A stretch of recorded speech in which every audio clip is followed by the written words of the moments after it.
बिस्मिल्लाहिर्रहमानिर्रहीम। अस्सलाम वालेकुम। आप देख रहे हैं साइबान न्यूज़ और मैं हूं आपकी मेज़बान नाइला भट्टी। शामिल करेंगे अहम खबर।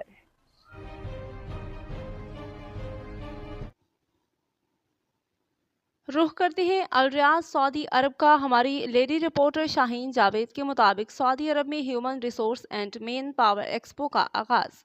पाकिस्तानी पवेलियन का इफ्तिताह वफाकी वज़ीर चौधरी सालिक हुसैन ने किया। सऊदी अरब के दारुल हुकूमत रियाद में human resource and man power expo का आगाज हो गया है, जिसमें मुख्तलिफ ममालिक ने शिरकत की है और अपने स्टॉल्स लगाए हैं।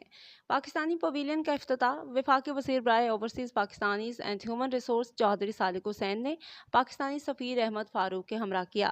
इफ्तिताही तकरीब के दौरान चौधरी सालिक हुसैन ने मीडिया से गुफ्तगू करते हुए सऊदी अरब की जानिब से एक्सपो के इनेकाद को सराहा।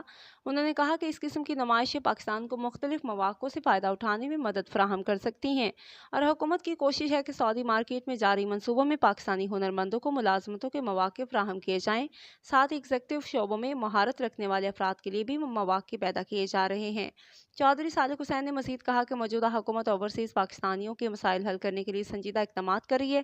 वफाकी वज़ारत ओवरसीज़ और पंजाब के इदारे एक मुश्तरका पोर्टल के ज़रिए समंदर पार पाकिस्तानियों की शिकायत का अजाला कर रहे हैं।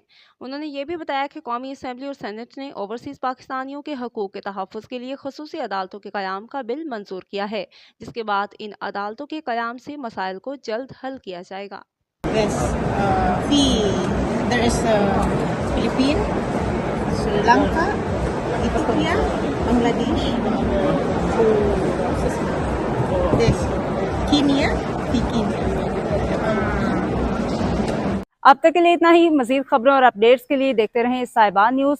हमारे चैनल को लाइक करें, सब्सक्राइब करें और शेयर करें। जुड़े रहें हमारे साथ और देखते रहें साइबान न्यूज़।